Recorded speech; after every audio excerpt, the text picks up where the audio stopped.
일상 회복이 시작되면서 찰나의 방심으로 인한 대규모 감염 확산에 대한 우려도 나오고 있는 가운데 방역 패스에 대한 업주와 시민들의 이해와 참여를 당부했습니다.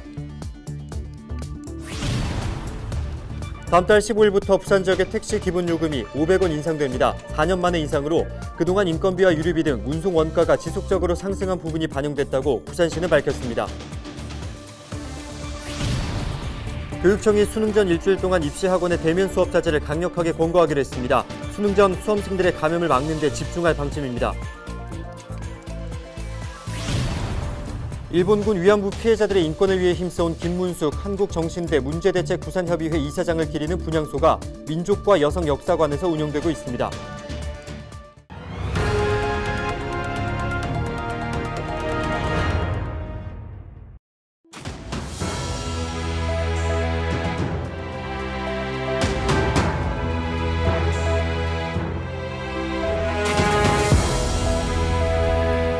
여러분 안녕하십니까. 헬로티비 뉴스입니다.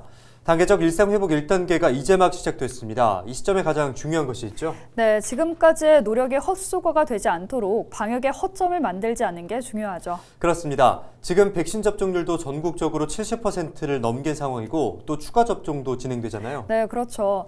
지금으로서는 백신 접종률을 최대한 높이는 게 관건이니까요.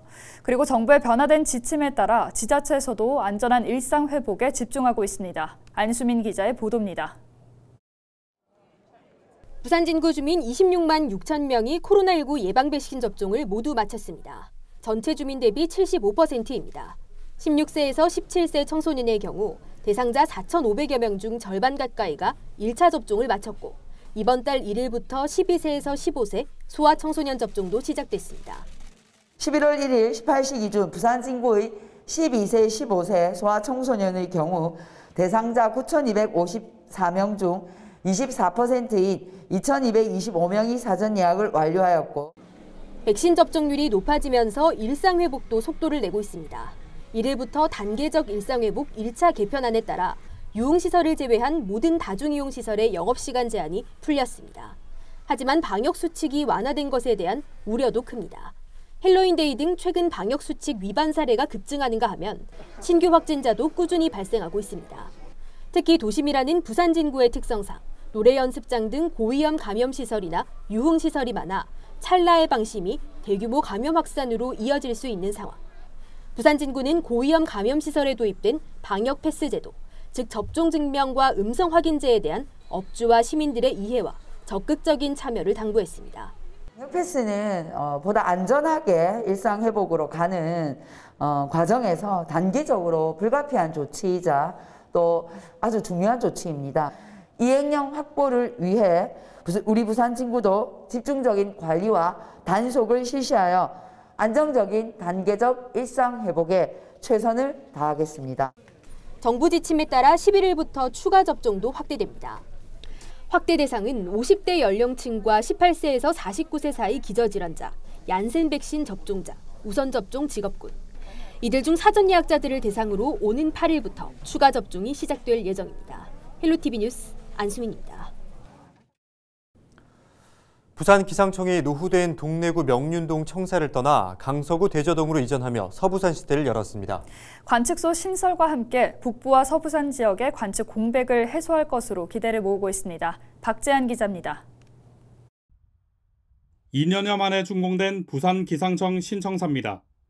131억 원이 투입돼 부지 면적 8,600여 제곱미터로 예전 청사의 4배 규모입니다. 부산기상청은 1904년 중구 보수동에서 임시관측소로 출발해 1934년 중구 대청동을 거쳐 2002년 예전 동래세무서 건물에서 기상 업무를 수행해 왔습니다. 구청사가 지어진 지 50년이나 지나 노후되면서 강서구 대저동에 신청사를 마련하게 됐습니다. 우리 부산지방기상청은 지난 100년을 넘어 새로운 100년에 첫 발을 내딛고자 합니다. 지역 현안 중심의 관측, 예보뿐만 아니라 부산, 울산, 경남 지역에 꼭 필요한 맞춤형 기상정보 제공을 위해서 최선을 다하겠습니다. 재난 상황을 대비한 비상대기소와 함께 기상 관측 장소도 들어섰습니다. 작년 11월부터 북부산 방제 기상관측 장비를 운영해 부산 북서 지역의 관측 공백을 해소하고 내륙 지역의 기상을 보다 정확하게 분석 예보할 수 있게 됐습니다. 부산기상청은 오는 12월 청사 내부에 기상 홍보관을 열 예정입니다. BTV 뉴스 박지한입니다.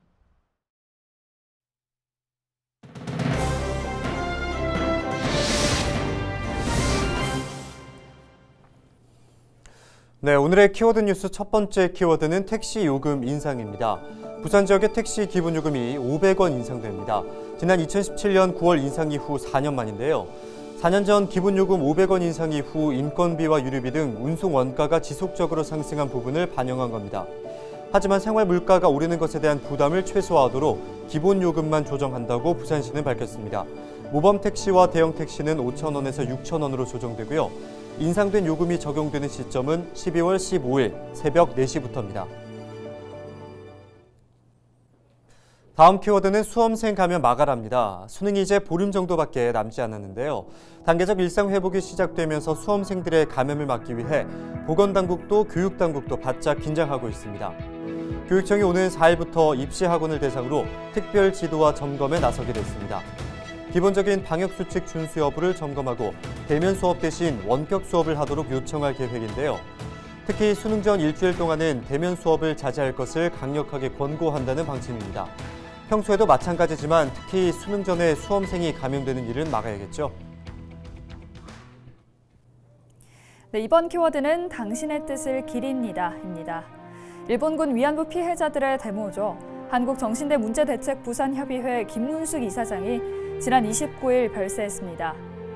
영면에 든 고 김문숙 이사장을 추모하기 위한 분향소가 부산에 있는 민족과 여성 역사관에 마련됐는데요. 분향소는 앞으로 한 달 동안 운영됩니다.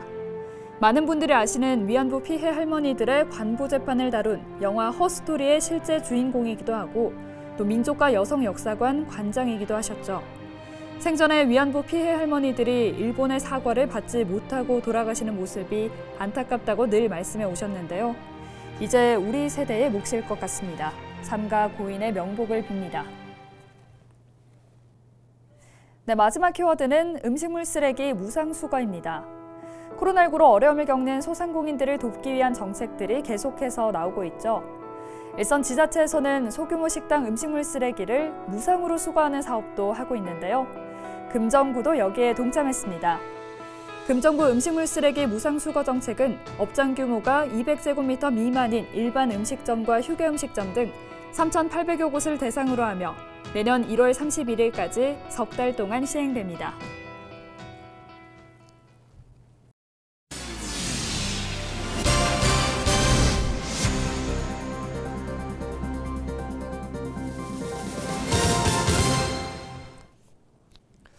이일 부산광역시 새마을회와 LG헬로비전 부산방송이 협약을 맺고 사회 공헌 활동에 대한 인식을 확산시키기 위해 협력하기로 했습니다. 이날 업무 협약식을 계기로 부산광역시 새마을회와 LG헬로비전 부산방송은 지역사회 공헌 활동과 환경운동, 취약계층 지원 사업 등 지역사회 봉사에 많은 시민들이 참여할 수 있도록 협력할 예정입니다. 새마을 운동가들이 50여 년 동안 나름대로 시민을 위해서 활발하게 활동을 했지만은 시대의 흐름에 부응하지 못한 아쉬운 부분이 많았는데 오늘 LG 헬로비전과 함께 협약식을 갖고 그 비전에서 새마을 운동가를 대신해서 시민들에게 적절하게 알리고 한편 부산광역시 새마을회는 소외계층을 위한 다양한 지원뿐만 아니라 친환경 작물인 캐나프를 활용한 환경운동을 펼치고 청년들이 봉사활동에 적극 참여할 수 있도록 각 대학의 새마을 동아리를 만드는 등 시대에 맞는 새마을 운동의 변화를 모색하고 있습니다. 부산 지역의 시민단체인 부산 경남 미래정책은 2일 부산시가 교육청을 대상으로 9개 사업 비법정 전출금 133억을 감액한 것에 대해 수정 예산안을 편성해 다시 제출해야 한다고 촉구했습니다. 부산 경남 미래정책은 부산시가 부산시 교육지원심의위원회 심의 결과까지 뒤집으며 예산을 삭감한 것은 위원회 심의 후 부산시의 입장이 급변한 것에 외에는 설명할 길이 없다고 말했습니다. 또한 비법정 전출금의 감액으로 기존 사업이 중단되거나 차질을 빚게 돼 교육 환경이 저하될 우려도 있다고 말했습니다. 선선한 바람이 불어오면서 도심 곳곳이 단풍으로 물들고 있습니다. 얼마 전 강원 설악산의 단풍 소식 전해드렸는데 이번에는 서울 북한산의 가을 풍경을 카메라에 담았습니다. 심다희 기자입니다. 노랗고 붉게 물들기 시작한 단풍이 등산객들을 맞습니다. 도심 외곽에 있어 볼거리가 많은 서울 북한산. 북한산의 첫 단풍은 지난주 시작됐습니다. 평일 휴가를 내고 산을 찾은 한 부부는 자연이 만들어낸 그림 같은 풍경에 흠뻑 빠졌습니다. 집 근처에 북한산이 있는데 한 번도 이렇게 온 적이 없어요. 그래서 좋은 기회고 이제 가을이니까 단풍도 볼 겸 해서 겸사겸사 나왔습니다. 또 아주 아름다운 것 같고요.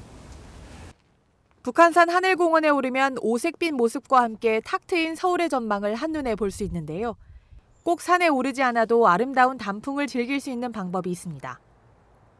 여유를 가지고 가을 단풍을 즐기고 싶다면 이곳 북한산 둘레길을 걷는 것도 좋은 방법입니다. 낙엽을 밟으며 천천히 걷다 보면 가을의 정취와 낭만을 느낄 수 있습니다.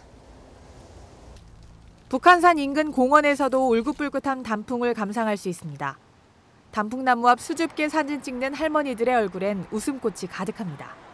다리가 아파서 산에 못 올라가고 그냥 여기서 왔다 갔다 하는 거예요. 너무 기분이 좋죠. 하늘도 봤고 하늘만큼 땅만큼. 방역당국은 가을 나들이를 계획한다면 가능한 개인 차량을 이용해 가족 단위로 이동하고 거리 두기 등 기본 방역 수칙을 준수해달라고 당부했습니다. 헬로티비 뉴스 심다혜입니다.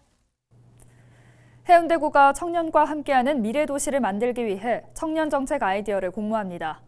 공모 주제는 청년 일자리 창출과 인구 유입 정책, 주거 문제 해결 방안, 기존 해운대구 청년 정책의 개선 방안 등 청년에게 적용할 수 있는 모든 정책입니다. 18세에서 39세까지의 개인이나 단체 누구나 참여할 수 있으며 정책 아이디어는 이메일이나 등기 우편을 활용해 해운대구 일자리 경제과로 제출하면 됩니다. 해운대구는 접수한 아이디어를 대상으로 담당 부서의 1차 심사와 외부 전문가로 구성된 위원회의 2차 심사를 거친 뒤 최종 우수 아이디어를 선정합니다. 기장군이 가정 양육 수당을 받는 영유아 아동이 있는 세대에 친환경쌀을 지원합니다. 기장군은 올해 3회 추경을 통해 가정 양육 아동 급간식비 지원 사업비를 마련해 1인당 친환경쌀 10kg을 지급하기로 했습니다. 지급 대상은 기장군에 거주하며 지난 10월 기준 기장군에서 가정 양육 수당을 받은 영유아입니다. 대상자에게는 신청서와 안내문이 발송되며 오는 19일까지 읍면별 담당자 이메일이나 주소지 읍면행정복지센터 방문을 통해 신청할 수 있습니다. 한편 기장군은 올해부터 부산시 최초로 가정 양육아동 급간식비 지원 사업을 추진하고 있으며 지난 7월에는 급간식비 지원을 위한 선불카드 10만 원권을 지급하기도 했습니다. 부산시의회가 2일 제300회 정례회를 개회했습니다. 시의회는 정례회 기간 부산시와 교육청에 대한 2021년도 행정사무감사를 벌이고 내년 예산안과 올해 추경 예산안을 포함해 모두 64건의 안건을 처리할 예정입니다. 이번 정례회는 다음 달 14일까지 43일간 열립니다. 유치원 입학관리 시스템 처음 학교로를 통한 유아 모집이 1일부터 시작됐습니다. 학부모는 처음 학교로 사이트에 회원가입을 한 뒤 희망하는 유치원의 모집 요강을 보고 지원하면 되며 신입생은 희망 유치원 3곳, 재원생은 재원 중인 유치원을 제외한 2곳에 지원할 수 있습니다. 올해부터는 PC뿐 아니라 모바일을 통해서도 가입과 접수, 발표 확인과 등록 등 전 과정을 진행할 수 있으며 유치원을 직접 방문하는 현장 접수도 가능합니다. 우선 모집은 3일부터 원서를 접수하고 8일 추첨 결과를 발표하며 일반 모집은 17일부터 19일까지 접수를 한 뒤 24일 추첨 결과를 발표합니다.